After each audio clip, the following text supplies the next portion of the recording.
বোন, তোমাদের কিছু বাস্তব কথা বলি। পুকুরের পানি সবাই ব্যবহার করে, কিন্তু কেউ খায় না।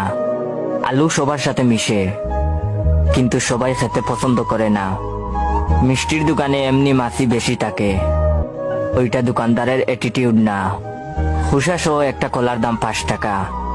ঠিক ওই কলার যখন খোসা ফেলে দিবে, তখন ফ্রি দিলেও কেউ নিবে না।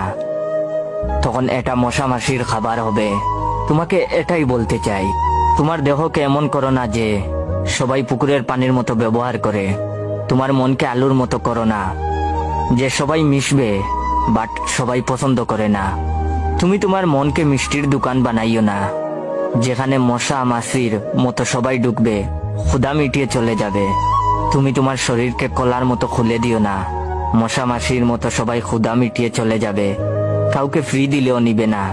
তুমি আজ যাদের সাথে কথা বলে মজা নিচ্ছ বা দিচ্ছ, তারা তোমাকে ব্যবহার করে, ব্যবহার শেষে ফেলে দিবে।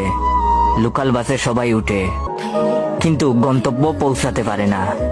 যে তোমাকে আজ খারাপ বানাবে, সে তোমাকে কাল বলবে ও ভালো না, চরিত্র খারাপ।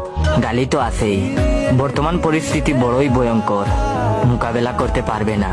আমার কথায় খারাপ লাগলে নিজের আপন ভাই মনে করে ক্ষমা করে দিবেন।